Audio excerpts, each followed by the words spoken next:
Buenos días, Dios los bendiga. Vamos a dar comienzo. Hermanito Jorge, por favor, nos hace la oración para el estudio. Dios, hermanos, Buenos días. oramos. Dios y Padre, gracias Dios por este día, gracias por esta mañana que nos permite, Señor, abrir los ojos y poder darnos la oportunidad de dirigirnos, Señor, a este lugar. Gracias por traernos con bien, Señor, y poder ver y saludar a nuestros hermanos, una gran bendición, Señor. Rogamos que bendiga lo que hemos de hacer y decir, Señor, en este momento. Bendiga al expositor de su palabra, nuestro hermano Alejandro, que lo ha preparado, Señor, con este estudio. Rogamos que nos ayude a nosotros a captar, Señor, su mensaje, su enseñanza, que seamos esos buenos receptores, Señor, en el cual podamos aprender este día. Permítenos escudriñar, indagar tu palabra, Señor, que tu Santo Espíritu nos acompañe y nos ayude siempre, Señor, a estar en pie delante de usted. Acompáñanos de principio a fin, Señor, en el nombre santo y poderoso de Cristo Jesús, amado Hijo. Amén. Amén. Bueno, hermanitos, estamos estudiando el libro de Apocalipsis. Haciendo un breve resumen, el tema de Apocalipsis, bienvenidos a los hermanos, Dios les guarde, Dios les bendiga a todos los que han llegado. El tema de Apocalipsis, ubicándonos en el tiempo y en la cronología bíblica, es un libro del Nuevo Testamento y aparte de esto, está para la iglesia primitiva. Fue escrito para mis hermanos del primer siglo. Juan estaba en la isla de Patmos y le fue dada una revelación acerca de lo que ha de suceder pronto en el futuro, a lo que ha de suceder para ellos y también para nosotros en un tiempo determinado por Dios. Apocalipsis es un libro de ayuda y un libro de ánimo a la iglesia primitiva del primer siglo. ¿Por qué? Porque ellos estaban siendo gobernados por el Imperio Romano. El gran César gobernaba con todos sus aliados y tenían el dominio total de todo el gobierno. Entonces, sí es cierto que Israel, como gobierno espiritual o gobierno de Dios, tenía poder, como el Sanedrín en este caso.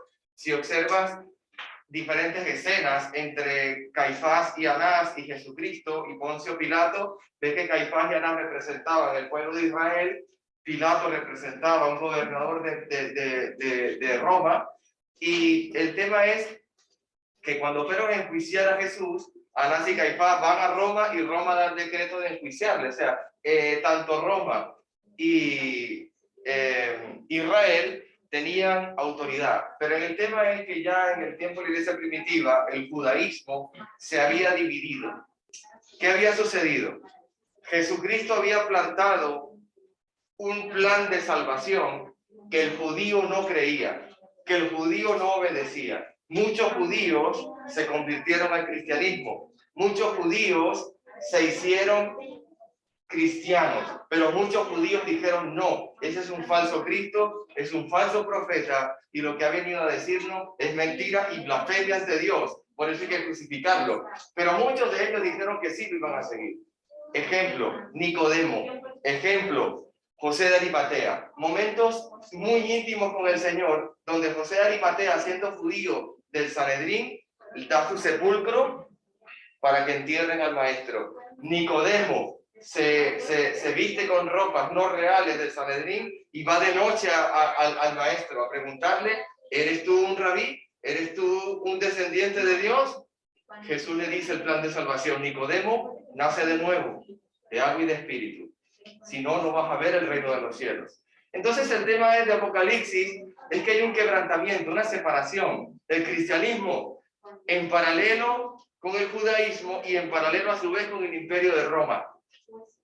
¿Qué hacía el judaísmo? Perseguía la iglesia primitiva. Le dijo una vez un hombre llamado Saulo de Tarso, que luego con el encuentro con Jesús se convierte en el apóstol Pablo. Pero Saulo de Tarso, siendo judío, celoso de la ley, fue al Sanedrín: dame cartas para perseguir a esos traidores, desertores que están en Damasco. El Sanedrín le da cartas a Saulo de Tarso para que vaya a Damasco. ¿Por qué digo todo eso? Porque Apocalipsis es un libro que es para la iglesia primitiva y el judaísmo no lo está entendiendo. El judaísmo no lo entiende, Roma no lo comprende, pero el cristiano sí. Las 7 iglesias del Apocalipsis te van a aparecer en los primeros capítulos. Capítulo 1, el apóstol Juan en la isla de Patmos, exiliado y preso, le es revelado por la inspiración divina de Dios todas las palabras de Apocalipsis. Capítulo 2, capítulo 3, mensajes específicos a cada iglesia.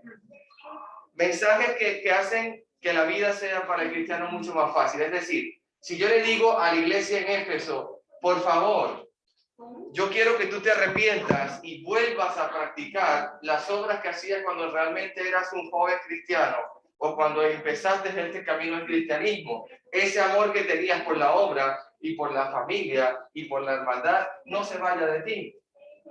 Yo reconozco que tú trabajas y eres fuerte, pero también no te olvides del primer amor.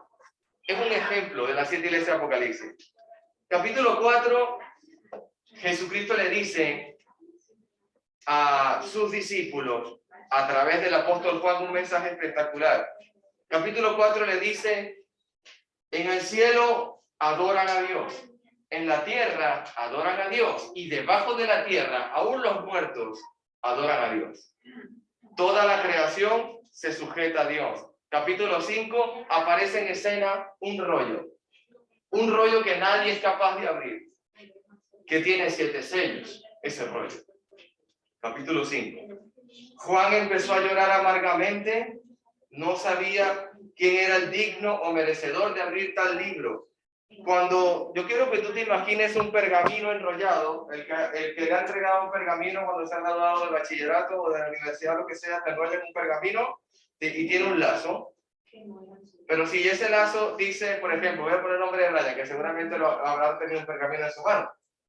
¿Lo puede abrir así? ¿Tu pergamino? O sea, si el nombre dice de él, tiene que abrirlo él. Porque si no, el mensaje no tiene validez ni siquiera. El primer mensaje que Dios me está dando es que Jesucristo es el único merecedor de coger el libro. Jesús se acercó al gran trono de Dios, capítulo 5 de Apocalipsis, y le cogió de la mano derecha de su padre el rollo, el pergamino, y empezó a abrirlo, capítulo 6. Y aquí empezamos lo que estamos hablando en este ahí. Hice todo este resumen para que lleguemos aquí. Abre el libro, el pergamino con 7 sellos. El primer sello se refiere al que tiene un caballo blanco que lo monta y se llama Cristo el victorioso. La única forma de que alguien pueda abrir ese libro es que sea Cristo. Por eso es que Cristo va al Padre y coge el libro y empieza a abrirlo. Él es el único digno, Él es el único merecedor. Tiempo cronológico para que establezcamos una idea buena. Jesús está en el año aproximadamente, año 90-92 después de Cristo. Este libro se está escribiendo en el año 90. Ya Jesús había hecho el gran sacrificio de entregarse en una cruz, haber sido sepultado y está en el reino de Dios en los cielos. Y está diciéndole a Juan en Revelación, año 90 aproximadamente, que él es el digno y merecedor del primer sello y él va a abrir todo este libro y él es el único que lo puede hacer porque él es el victorioso, él venció. Segundo sello, le dice Jesús a Juan, hay un caballo bermejo, el que lo monta es la persecución con espada, el poder civil de Roma contra la iglesia específicamente. Puse un ejemplo de Pablo, porque Saulo de Tarso, por poder del Sanedrín y poder de Roma, podía meter preso a nuestros propios hermanos. Pero luego Pablo, camino a Damasco, se le enfrenta a Jesús y se les abierta una nueva visión. Y Pablo habla con Cristo, queda ciego, luego vemos que Ananías lo bautiza, pero el tema es que este poder iba a estar azotando, persiguiendo y haciendo estragos a la iglesia primitiva. ¿Qué quiero decir con esto? Que esto está ocurriendo ¿en qué tiempo?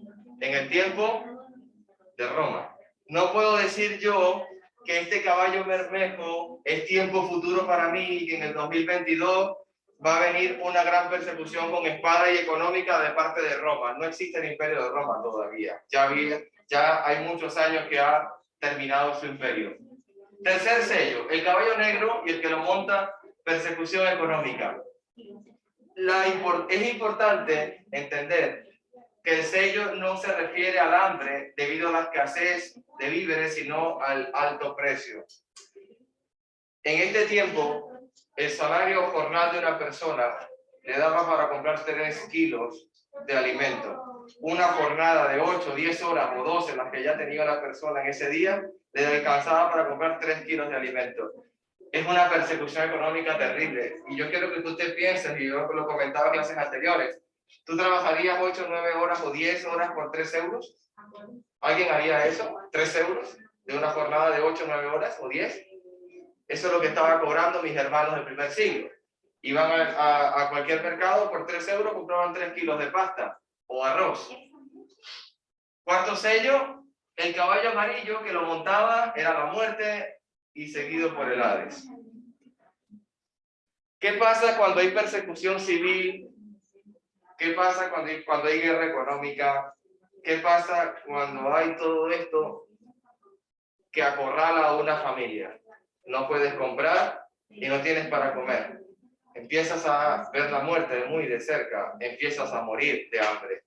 Ellos sufrieron el hambre, ellos padecieron hambre. Nosotros, y creo que aquí en esta sala yo también lo mencionaba, no hemos pasado hambre, ni hemos sufrido, ni nos ha faltado un plato de alimento. En mi casa yo no me he sentado a la mesa y quizás no me he acostado con la barriga o con la tripa vacía. No he visto eso todavía en mi casa. Quinto sello, los santos mártires reclaman venganza de su casa y no están pidiendo venganza personal, sino que por la causa de la muerte, que es la palabra de Dios. Los que están muertos a causa de la persecución civil que tuvo trabajo el apóstol Pablo en su vida pasada, en su vida antigua, cuando no entendía qué era lo que estaba haciendo. Cuando esas personas murieron, como Esteban, como cualquier hermano del primer siglo, igualmente ellos en el reino de Dios le están diciendo a Jesús que venga a la tierra por segunda vez y haga que ellos sean redimidos o vengados por su causa. Pero no es una venganza de odio ni de terror hacia la tierra, es porque la palabra de Dios ha dicho que si el que hubiera seguido a Cristo va a tener vida eterna. Ellos estaban pidiéndole a Jesús que ya se cumpliese lo que la palabra de Dios les había prometido, tanto a ellos ya muertos como los que estaban en la tierra. Los que estaban aquí todavía no habían tenido esa oportunidad. Es decir, ellos tenían memoria de las cosas que habían dejado en este mundo. Pusimos ejemplo Rico y Lázaro, lo puedes leer. Sexto sello, clase pasada. El anuncio del juicio contra el poder perseguidor. Solo fue el anuncio. El capítulo 6, del 12 al 17, me decía solamente el anuncio y terminaba con esta pregunta. El capítulo 6. ¿Quién podrá sostenerse en pie? ¿Ante qué? Ante el anuncio de un poder perseguidor que viene a destruir Jerusalén. Empezamos a estudiar, hermano. ¿Pueden leer Apocalipsis 7 del 1 al 3, por favor? Amén. Amén. Después de esto vi a 4 ángeles que estaban de pie sobre los 4 extremos de la tierra. Estos ángeles impedían que los 4 vientos de la tierra soplaran sobre la tierra o sobre el mar o sobre todo árbol. También vi otro ángel que venía por donde sale el sol. Tenía el sello del Dios vivo y con grandes voces llamaba a los 4 ángeles, los cuales habían recibido el poder de dañar la tierra y el mar. Les dijo, no dañen la tierra ni el mar ni los árboles hasta que a los siervos de nuestro Dios les hayamos puesto un sello en la frente. Amén, hermanos. Hay que ubicarnos. ¿Qué estamos estudiando? ¿Qué pasaje estamos leyendo? Para no salirnos del contexto bíblico, vamos, hermanos. Esto es un tema muy controversial. ¿Por qué? Allá afuera se han encargado de bombardearnos con información no correcta acerca de este pasaje específicamente que vamos a estudiar, llamados los 144.000 de Israel. ¿Qué sello estamos estudiando? Pregúntate. Estamos en el 6º sello. Acuérdate que el libro, el pergamino que cogió Jesús de la mano derecha de nuestro Señor Padre Celestial, tiene 7 sellos. Estamos estudiando el 6º sello. Aunque hayamos cambiado de capítulo, seguimos leyendo lo que está ocurriendo en el 6º sello. Y recuerda, ¿para quién va dirigido este mensaje? A la iglesia primitiva. Está dirigido a las 7 iglesias del Apocalipsis y ya pronto tendremos revelación para nosotros. Aún hasta el versículo 3 no hemos tenido un futuro nuestro 2022 en adelante que no se ha de cumplir. Hemos visto que están bajo el imperio de Roma. ¿Por qué digo esto tan claro y tan importante? Porque quizás yo diga que esto es el juicio final de Dios y me voy totalmente fuera de contexto. Porque si hay un juicio final, ¿podrán estar los ángeles deteniéndose y no hacerle daño a la tierra? Hacer daño a la tierra, hay una diferencia entre hacer daño y exterminación total como Armagedón. Dos cosas muy distintas es que venga un ángel como en el tiempo del Antiguo Testamento y dice a Abraham, Abraham, yo no te voy a encubrir lo que voy a hacer ahora mismo. Ven con nosotros. ¿A dónde vamos? Vamos a Sodoma y a Gomorra. Ven con nosotros. Yo no te lo voy a encubrir, Abraham. Tú eres un padre de naciones. En ti serán medidas las naciones de la tierra. ¿Qué vas a hacer? Voy a destruir a Sodoma y Gomorra. ¿Es un juicio? Sí. ¿Es un daño? Sí. Pero no es la liquidación total de la tierra. Es decir, no es el juicio final. Entonces, si existe tierra y existe mar, y Dios le ha dicho, espera, no hagas daño a la tierra ni al mar, no es el juicio final. Ya nos ubicamos en qué juicio estamos. Un juicio a la iglesia primitiva, un juicio que ocurrió y que ha sufrido mi iglesia del primer siglo. Ahora, vamos a empezar a estudiar verso a verso. Acuérdate de la pregunta, ¿quién podrá sostenerse en pie? ¿Por qué es tan importante esta pregunta? Porque viene una gran guerra contra Jerusalén, dominada por el Imperio Romano. El destino del cristiano fiel está en tribulación. A los 144.000 sellados que acabamos de leer, que es la iglesia en la tierra. ¿Por qué es la iglesia en la tierra? Porque si yo hubiese dicho que efectivamente era el juicio final, tendríamos nosotros que haber sido parte de los 144.000. Y no es así. 4 ángeles detenían los 4 vientos de la tierra. 4 puntos, 4 vientos, norte, sur, este y oeste. Están custodiando, están vigilando, están observando cualquier parte de la tierra. Los vientos simbolizan un juicio de destrucción a mensaje de profeta. Vamos al libro de Jeremías, hermanos. Libro de Jeremías, capítulo 4.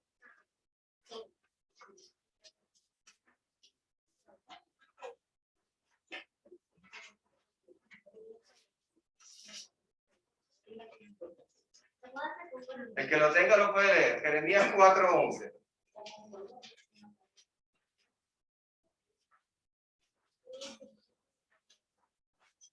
Leo. Sí. En aquel tiempo se dirá de este pueblo y de Jerusalén, viento seco de las alturas del desierto vino a la hija de mi pueblo, no para aventar ni para limpiar, viento demasiado fuerte para eso me vendrá a mí, y ahora yo también pronunciaré juicio contra él. Seguimos leyendo el 18, verso 18. Tu camino. Perdona. Capítulo 18, verso 17. Capítulo 18, verso 17.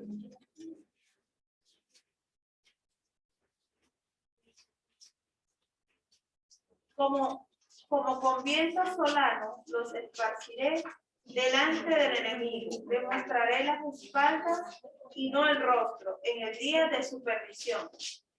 Ahora, está hablando del día de la perdición, ¿de dónde? De Jerusalén específicamente. Está hablando de un viento solano, está hablando de un viento que hace daño a la tierra. Están anunciando en forma de profecía una guerra. Vamos al libro de Ezequiel, capítulo 5.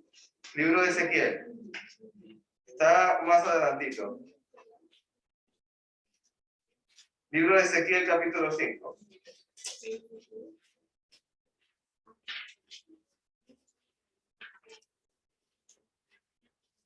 Verso 12 dice la palabra: una tercera parte del pueblo morirá de hambre y de enfermedades en la ciudad. Otra tercera parte será masacrada por el enemigo fuera de las murallas de la ciudad. A la otra tercera parte la dispersaré a los cuatro vientos y la perseguiré con mi espada. Entonces por fin mi enojo se habrá desahogado y quedaré satisfecho cuando se haya calmado mi furia contra ellos. Todo Israel sabrá que yo, el Señor, les hablé enojado de celos. Hermano, ¿usted se ha preguntado qué sintió el Padre Celestial cuando su hijo clamó en una cruz, Eloi, Eloi, lama sabactani, que significa, Dios mío, ¿por qué me has abandonado? ¿Tú sabes qué sintió el Padre? Lo hemos leído muchísimas veces en la Cena del Señor. Cuando el Señor expiró, ¿qué hubo en la tierra? ¿Qué hubo? ¿Qué más? ¿Qué más? Muchas cosas pasaron. Se manifestó el dolor de Dios por su Hijo sobre esta creación. ¿Y sabes qué va a ocurrir a continuación? Una guerra. ¿Por qué? Porque Dios no va a permitir que hayan asesinado, matado a su hijo unigénito y que todos salgan victoriosos. No van a salir victoriosos. El que se enfrenta a Dios, tarde o temprano va a sufrir una gran guerra contra Dios. El tema es que Dios está profetizando, está anunciando que Dios está en guerra contra ellos, que vendrá una gran batalla contra ellos. Aunque el juicio sea sobre esta tierra y lamentablemente nosotros estemos en ella, vamos a sufrir también. Padre, palabras de Abraham, Padre, ¿y si hay 50 justos? Padre, ¿y si hay 45? ¿Y si hay 40? ¿Y si hay 10? Bueno, yo por amor a ellos no les haré daño. Y habían 3, no eran 10, habían 3. Y por amor a los 3, les dio la salida. ¿Sabes cuál fue? Lot, sus hijas. Les dijo, váyanse ya mismo. Y el anunciado fue por quién. Los ángeles llegaron a la casa de Lot. Lot, tienes que irte. Ya vamos a hacer el juicio. Vete, huye, no mires atrás. Su hija, la otra hija y Lot. Sabemos que la esposa volvió atrás. No es que volvió atrás y se convirtió en estatua de sal. Se volvió atrás en el griego, se regresó a la ciudad y fue consumido. El tema es, hermanos, que Dios va a ejercer un juicio contra este pueblo del tiempo de Roma. Estamos leyendo que estos vientos, voy a leer aquí, lo que leímos en Jeremías y en Ezequiel, también Isaías habla muy similar. Estos vientos iban a soplar sobre, epi en griego, que también significa contra la tierra. El propósito de los vientos es hacer ¿qué? Daño, hermano. Es hacer daño a la tierra. ¿Te acuerdas? Libro del profeta Daniel, cuando estaba cayendo Babilonia y venían los medo-persas con mucha rapidez a conquistar. ¿Qué le pasó al arcángel Miguel? Que le dijo y se lo confesó al profeta Daniel. Daniel, perdona, que he demorado, le dice al hermanito, he demorado porque se me opuso los príncipes de los medo-persas. Algo espiritual estaba ocurriendo. Yo tengo que entender y comprender que este mundo lo domina Dios y que espiritualmente suceden cosas que quizás yo no estoy observando, pero la palabra de Dios me está advirtiendo de cosas que han de suceder. No es que todo ocurre por casualidad o mera circunstancia o que alguien sin ningún pensamiento ni motivo, ha ocurrido todo lo que ha ocurrido. Todo ha sido un plan y un propósito de Dios. En cuanto al uso de los ángeles en los juicios temporales, se puede comparar varios casos. Primer caso, huerto del Edén. ¿Qué ejemplo vemos en el huerto del Edén? Específicamente, cuando Adán y Eva pecan, ¿quién custodiaba el árbol de la vida? Una espada. Y Dios puso a 2 querubines poderosísimos, dice la Escritura, muy poderosos, para que nadie alcanzase ese árbol y se hicieran como Dios. Hay un juicio, hay una separación. Antes, en el huerto del Edén, Adán y Eva vivían con Dios en el mismísimo paraíso, el mismísimo reino de Dios. Ahora ellos pecaron, son expulsados del reino, son quitados de allí. ¿Qué pasa en Sodoma y Gomorra? Lo mismo, un juicio por ángeles. Le dijeron a Abraham, no te lo vamos a encubrir, Abraham, vamos a consumir esa ciudad entera, pero nos vamos a quemar y a consumir completa. El profeta Daniel, viene gran juicio, las 70 semanas, viene gran juicio, la destrucción de Jerusalén. Jerusalén será sitiada. Jueces capítulo 5, segunda de Reyes, son ángeles que están haciendo juicio en la tierra. No es primera vez que en los 4 puntos cardinales de la tierra, como dice Apocalipsis, van a hacerle daño a la tierra. No es algo nuevo, ya ha pasado. Ya es algo que la iglesia primitiva conoce y sabe que cuando le están diciendo viene viento solano, wow, me estoy acordando del profeta Isaías, me estoy acordando del padre Abraham, viene viento malo, viene guerra. Esta destrucción temporal viene sobre la tierra. ¿Por qué digo que es temporal? Porque no es el juicio final, el 6º sello, no es la aniquilación de la tierra, porque si no hubiese hecho falta que Jesús dijera, esperen, no hagan daño hasta que yo selle. ¿A quién? Esa es la pregunta que tienes que hacerte. ¿Yo selle a quién? Jesús necesita sellar a alguien, a personas. Seguimos leyendo. Contra ella iban a soplar vientos, en ella iban a hacer daño a los ángeles. Al describir este juicio más adelante, comenzando en Apocalipsis, el texto declara que era en contra los que moran en la tierra. Apocalipsis 8:13, vamos a leer. Apocalipsis 8:13. Libro de Apocalipsis, último libro, capítulo 8. Quiero que leas el primer texto, el versículo 1 conmigo. Fíjate que estamos hablando ahora del 7º sello. Cuando el Cordero rompió el 7º sello, aún se sigue hablando de los sellos. Vamos a leer el versículo 13. 8:13. Entonces miré y oí la voz de un águila que cruzaba los cielos gritando fuerte: terror, terror, terror para todos los habitantes de este mundo, por lo que vendrá cuando los últimos 3 ángeles toquen sus trompetas. El tema es, hermano, que solamente los hombres que no estuviesen el sello de Dios en sus frentes, ¿qué les iba a suceder? Apocalipsis 9:4. Dice: se les ordenó que no dañaran la hierba, ni las plantas, ni los árboles, sino solamente a las personas que no tuvieran el sello de Dios en la frente. Hermano, ¿te das cuenta que los 144,000 y el juicio de Dios sobre este sello es en la tierra? ¿Te estás dando cuenta que no está hablando del gran día final, ni está hablando de la segunda venida, ni está hablando de cuando la aniquilación de la tierra en el mismísimo trono blanco estaremos nosotros hablando y alabando a Dios con palmas? No está hablando de eso. Es la iglesia primitiva que iba a sufrir daño en la tierra por causa de lo que había ocurrido en ese tiempo. Por tanto, los siervos que fueron sellados en esta visión estaban ¿en dónde? En la tierra, hermano, no están en el cielo. Estaban en la tierra durante la gran tribulación que vino sobre ella. Tienes que preguntarte, ¿cuál es esa gran tribulación? Ya lo vamos a ver. La destrucción era detenida hasta que los siervos de Dios en la tierra, donde había necesidad de protección del juicio venidero. Vuelvo a leer.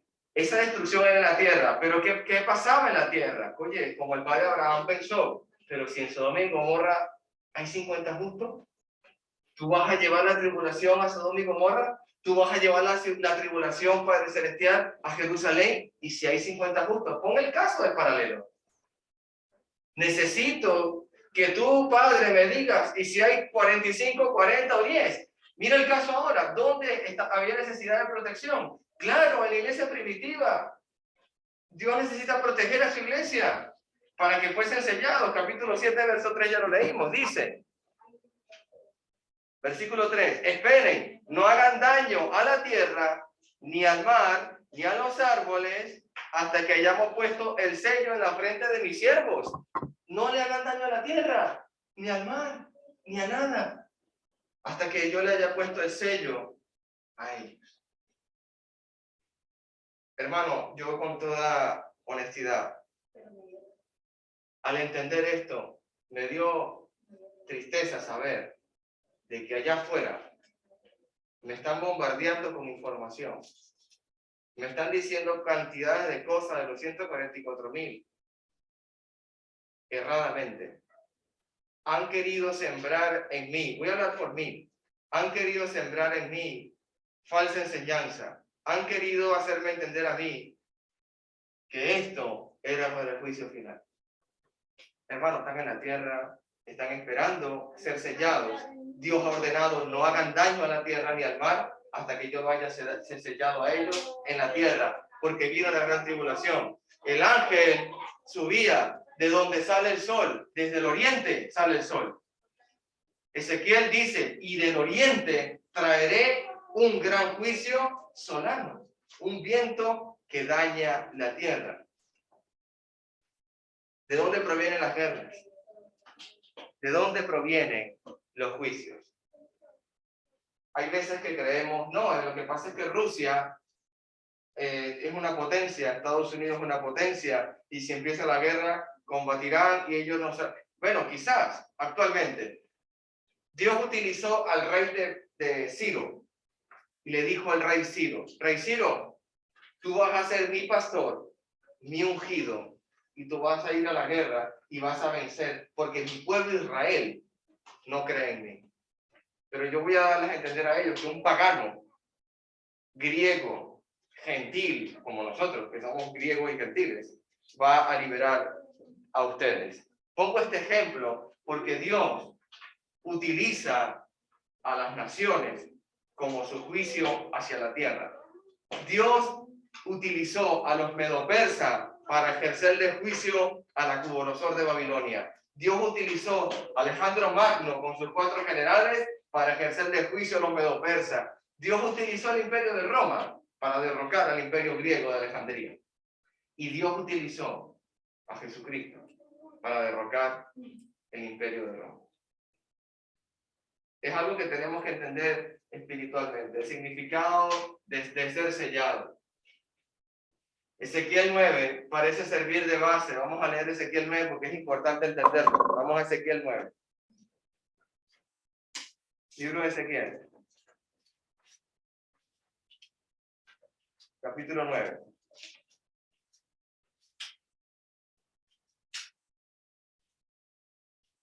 Entonces el Señor dijo con voz de trueno, traigan a los hombres designados para castigar a la ciudad. Díganles que vengan con sus armas. Pronto entraron 6,000 hombres por la puerta superior que da al norte, y cada uno llevaba un arma mortal en la mano. Con ellos había un hombre vestido de lino, que llevaba un estuche de escriba en la cintura. Todos se dirigieron al atrio del templo y se pusieron en pie junto al altar de bronce. Entonces la gloria de Dios de Israel se elevó de entre los querubines, donde había reposado, y se movió hacia la entrada del templo. Luego el Señor llamó al hombre vestido de lino, que llevaba el estuche de escriba, y le dijo, recorre las calles de Jerusalén y pon una marca en la frente de todos los que lloren o suspiren por los pecados detestables que se cometen en esa ciudad. Luego oí al Señor decir a los demás hombres, síganlo por la ciudad y maten a todos los que no tengan la marca en la frente. No tengan compasión, no tengan lástima de nadie, mátenlos a todos, ancianos, jóvenes, muchachas, mujeres y niños. Sin embargo, no toquen a ninguno que tenga la marca.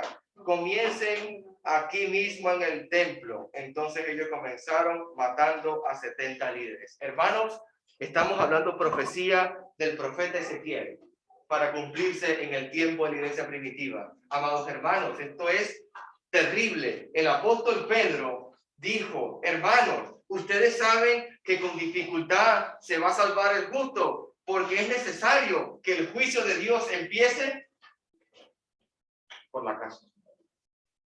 Va a empezar por la casa. Dios no va a decir, vamos a aniquilar Madrid. No, señor. Van a venir a este local y Dios va a decir, vamos a ver aquí quién es digno y quién es no.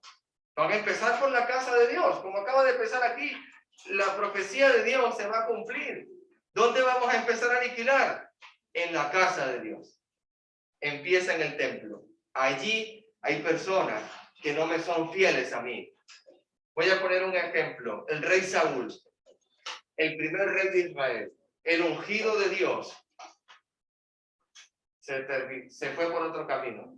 Y Dios le dijo, he desechado a Saúl, no lo quiero como rey. Ya tengo un sustituto, es pastor de ovejas y se llama David. El tema, hermano, es que pareciese, y me da más contexto importante de que en Ezequiel 9 me sirve de base para yo poder entender el símbolo del sello que estoy viendo en Apocalipsis. Si en Apocalipsis me está hablando como está hablando Ezequiel, es que está ocurriendo. En Ezequiel estaba próxima a la destrucción de Jerusalén por su infidelidad ante el Señor. Pero por supuesto, siempre había algunos siervos fieles en la ciudad. Lo mismo que pasó en Sodoma y Gomorra, lo mismo que habrá pasado en el tiempo de Noé, por ejemplo. En el tiempo de Noé pasó lo mismo. Aniquilamos a toda la tierra. No fue la creación de Dios que se aniquiló, fue la raza humana. Se hizo daño a la tierra, hubo un juicio de Dios. Por tanto, cuando salió la orden de destruir, también salió la orden de no tocar a los fieles. Y los fieles que eran conocidos por medio de una señal simbólica, hermano. Esa le fue puesta en la frente. El mensaje de Apocalipsis 7 es semejante. ¿Cómo es esa señal? Dios me estará diciendo, yo conozco a los míos. Según de Timoteo, ¿quién lo puede leer? Yo conozco a los míos.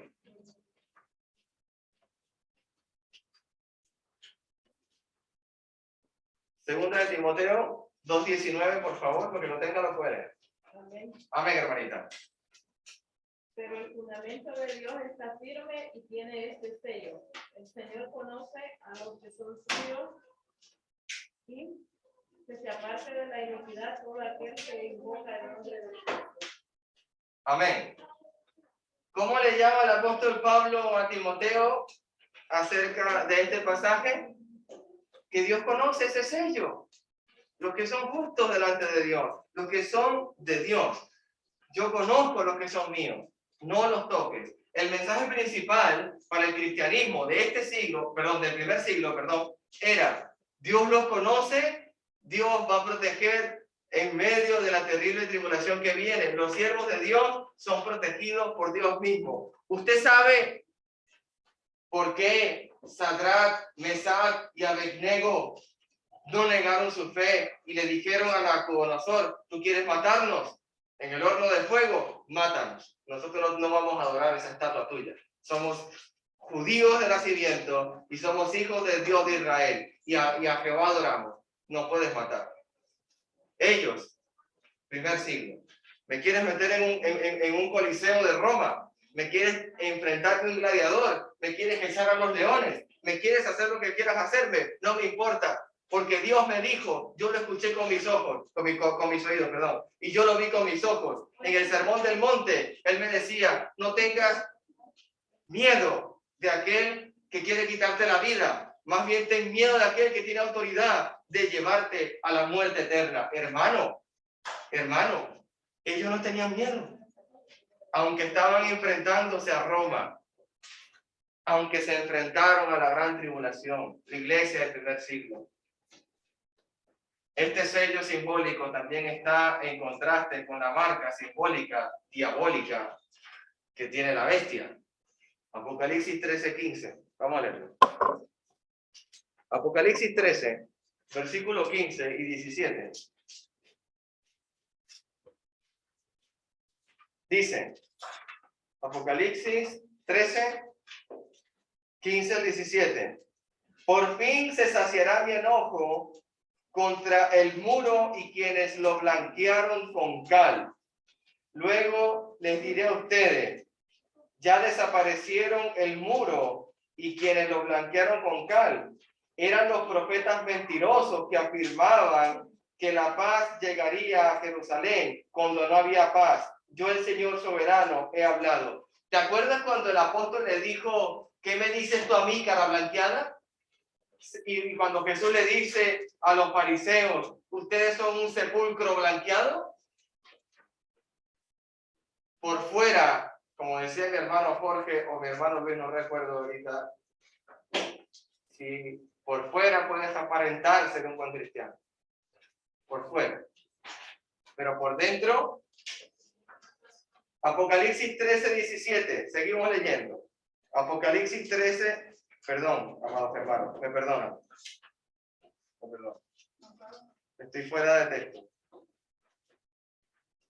Estaba leyendo un paralelo. Voy a nuevamente a la marca de la bestia.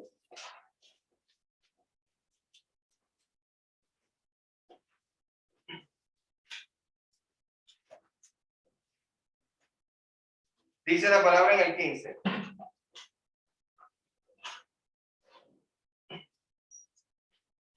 Sí, voy a leer desde el 14. Con los milagros que se les permitió hacer en el nombre de la primera bestia, engañó a todos los que pertenecen en este mundo. Les ordenó que hicieran una gran estatua de la primera bestia, a la que estaba herida de muerte y después se le volvió a dar vida.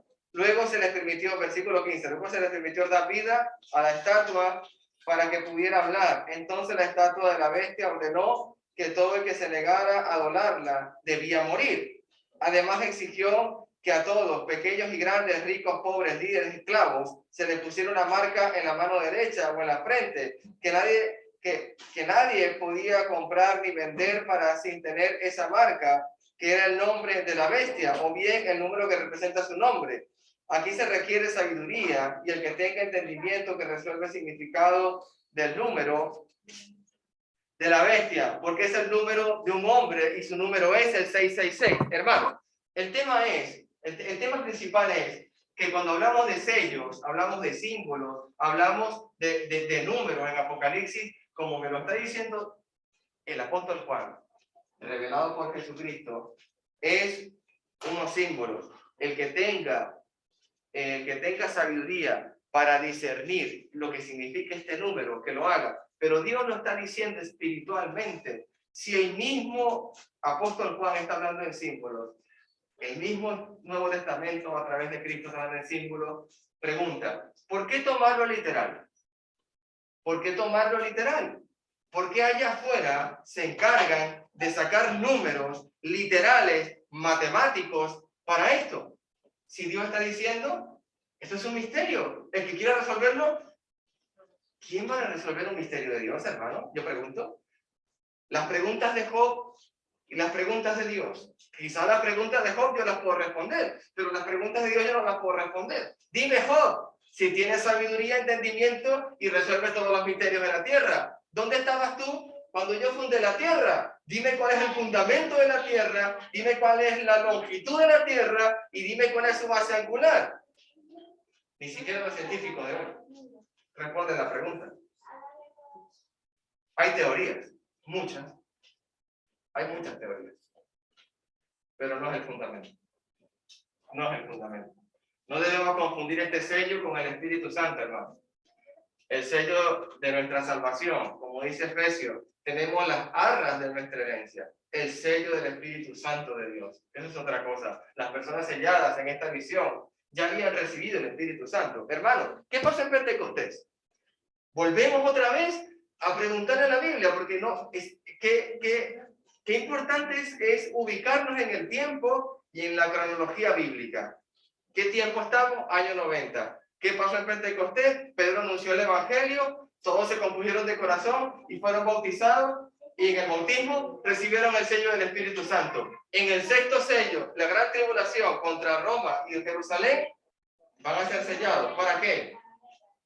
No para salvación, para que los ángeles vean que ellos no los tienen que tocar, como pasó en el tiempo de Huerto del Edén, como pasó el tiempo de Sodoma y Gomorra, el tiempo de Noé, Sadam, Mesad, Abednego, muchos ejemplos con ángeles.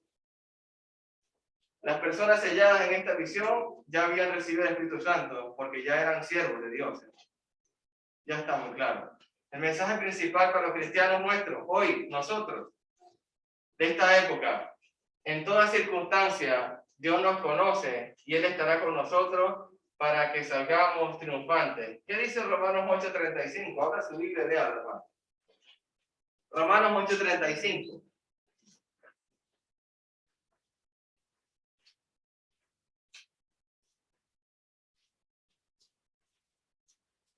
Amén, hermanito. ¿Qué podrá separarnos del amor de Cristo? Tribulación, angustia, persecución, hambre, desnudez, peligro, espada. ¿Qué podrá separar de usted, hermano? ¿Qué podrá alejarme de Dios a mí?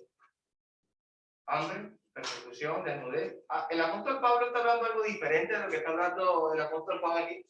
¿Será que Juan le está diciendo a la iglesia primitiva algo distinto de lo que el apóstol Pablo le está diciendo a la iglesia en Roma? ¿Quién podrá sostenerse en pie? Ellos se acordaron de las palabras de Jesús, sermón del monte, las enseñanzas, las parábolas. No tenemos miedo, tenemos vida eterna. Separados de la vid, nada somos. Tenemos que estar unidos a ella. Terminamos la lectura. Y oí el número de los que fueron marcados por el sello de Dios. Ahora entendemos cuál es el sello de Dios y para qué van a ser marcados. Fueron sellados 144,000 de las tribus de Israel. Las mencionan a todas las tribus de Israel excepto a la tribu de Dan. Eso lo vamos a explicar en la próxima clase. La tribu de Judá 12,000, la tribu de Rubén 12,000, la tribu de Gad 12,000, la tribu de Aser 12,000, la tribu... Ahora, ¿será exactamente que cuando llega el número 12,000 de la tribu de... Voy a hacer esta pregunta. En la tribu de Simeón, en este caso, en la iglesia primitiva, ¿será que nada más cuando llegó el 12,000 ya no podían ser más salvos? Decían, no prediquen más el evangelio. Es simbología bíblica, es un número alto para que entienda que hay pueblo de Dios. Es un número que Dios utiliza comúnmente como el 12 apóstoles, como el 12 tribus de Israel, como los 12 meses del año, como muchas cosas que es el número 12, 144,000. Quizás es multiplicación, perdón, me fue la lápida. Quizás tú multiplicas 12 por 12, 144, por el tema de los 1000 años, 144,000. Hermano, Dios no te está mandando que hagas cuentas matemáticas. Está diciendo, observa el mensaje de Dios. Los que están en los cielos adoran a Dios, los que están en la tierra adoran a Dios, los que están debajo de la tierra adoran a Dios. Tenemos el don del Espíritu Santo, el sello del Espíritu Santo, pero ellos que van a sufrir la gran tribulación de Roma contra la iglesia primitiva, Dios los va a proteger, así como cuando los sellaron en Ezequiel, así como los sellaron o los vieron o los escogieron ante la destrucción de Sodoma y de Gomorra. Dios no va a permitir que muera un justo injustamente. Dios no va a permitir que descienda azufre del cielo y fuego y queme a Sodoma y Gomorra y lo de su casa ofreciendo una ofrenda a Dios con sus hijas y su esposa mueran incinerados. Dios no es así. Dios te habla y te dice qué hacer. ¿Quiénes son los que reciben el sello? Nuevamente el capítulo 3, versículo 3. Los siervos de Dios. Nadie más. Nadie tiene el sello, sino aquel que es un siervo de Dios. No son una parte de los siervos de Dios. Todos los que pertenezcan al Señor, porque le sirven. No hay ninguna idea de algo parcial en este texto. La protección de Dios, representada en el sello, no es para solamente una parte de sus siervos, sino para todos, hermanos. No es que solamente ellos son los salvos. No, quitémonos esas ideas de la mente. Los sellados son todos los siervos de Dios. Esta no es una interpretación humana, es una revelación divina, es una revelación de Dios. Estaban en la tierra en esta visión cuando fueron sellados y durante la gran tribulación, durante la tribulación. Sobre la tierra caía tribulación y en la tierra ellos recibían la protección de Dios. Los 144,000 son todos los cristianos en la vida terrenal durante aquella tribulación que venía sobre el mundo por la ira de Cristo. No era un grupo reducido ni parcial de los fieles y no están en el cielo, están en la tierra. Esta visión representa la protección de toda la iglesia en la tierra durante la gran tribulación, una grave tribulación. Son llamados los 144,000.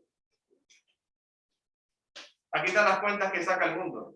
Bueno, ¿qué son los 12 números? Estos 12 los hemos estudiado. Por ejemplo, voy a poner el caso: 12 tribus de Israel, 12 apóstoles, los 24 ancianos que aparecen en el capítulo 4, más el periodo de 1000 años, yo multiplico. Y digo, bueno, sí, es un número simbólico para todo el pueblo de Dios. No es un número exacto, hermano. Sabemos que el número no es literal, porque si lo fuera, ¿qué pasaría? Piénsalo. ¿Qué pasaría si fuera literal? Solamente la iglesia primitiva. Nosotros no estuviéramos ahí, hermano. Si yo digo que son ellos, estamos en vano haciendo esta mañana un culto de adoración. Además, el Espíritu Santo nos aclaró desde el principio, como lo leímos en Apocalipsis, que estaba lleno de símbolos. Porque tomar el número literal, mientras tomamos o tomamos algo espiritual, o simbólicamente otros aspectos de la misma visión. ¿Quién va a entender el misterio de la marca que le puso Dios a la gran bestia, el 666? ¿Qué voy a hacer yo con ese número? Entender lo que Dios ha hecho eso para demarcar y enseñarme a mí que ese número es algo que está en contra de Dios. Yo no le doy otro significado. Los 144,000, amén, una gran multitud de gente. Son el Israel de Dios, no la nación literal. Yo no puedo hablar hoy que Jerusalén es la nación santa, o la Jerusalén de hoy es la Jerusalén de Dios, porque el pueblo de Dios está en todo el mundo. La tribu de Dan se excluye, como decía, en el Apocalipsis. Judíos en la carne no son verdaderamente los israelitas. ¿Te acuerdas como decía el apóstol Pablo? Es que en la carne, es que en la circuncisión no son, sino los que son de ¿qué? ¿Qué decía Pablo? De corazón. Los que son de corazón. Los que son realmente de aquí. Apocalipsis 2:9, 3:9 y 10. Vamos a leer. Apocalipsis 2:9. Estamos terminando. Dice: yo sé de tu sufrimiento y tu pobreza, pero tú eres rico. Conozco la blasfemia de los que se te oponen. Dicen ser judíos, pero no lo son, porque su sinagoga le pertenece ¿a quién? ¿Y qué decía Ezequiel? El juicio de Dios, ¿por dónde empieza? Empiecen por la casa de Dios. Empiecen por aquí. Y mataron ese día a 70 líderes. A 70 murieron ese día. Capítulo 3, verso 9. Apocalipsis. Dice: mira, a estos que pertenecen a la sinagoga de Satanás, esos mentirosos que dicen ser judíos y no lo son, los obligaré que vengan y se postren a tus pies. Ellos reconocerán que es a ti a quien amo. Versículo 10. Dado que has obedecido mi mandato de perseverar, yo te protegeré del gran tiempo ¿de qué? De la prueba, que vendrá sobre ¿dónde? Sobre el mundo entero, para probar a los que pertenecen a este mundo. Yo vengo pronto. Jesús ya lo había dicho a las iglesias. Viene una gran tribulación. No va a detenerse. Jesús, llevando la cruz, lo he dicho varias veces, se para, voltea a las mujeres llorando y le dicen: no lloren por mí, lloren por ustedes mismas, lloren por ustedes. que cuando venga el gran día, nadie podrá sostenerse en pie. Lo mismo en el contexto de Gálatas. Vamos a leer este libro, Israel, la iglesia, en este caso, cuando dice Israel, se refiere a la iglesia, Nuevo Testamento, hermano, el pueblo fiel de Dios. Yo no puedo mezclar los pactos, yo no puedo estar quitándole el poderío y la gracia de Cristo y volverme al antepasado del pacto de Israel para yo entender algo que no tiene sentido. Siempre ubicarnos en el tiempo, en el pacto y en la cronología. Nuevo Testamento, bajo la gracia de Dios, año 90, Jesús en el trono de Dios, es una visión de Juan y está pasando algo que viene hacia la iglesia primitiva del primer siglo. Leemos Gálatas y leemos Romanos. Bueno, es importante leer la Biblia para que nos diga ella la palabra. Y ni siquiera yo, la palabra que tiene que hablar.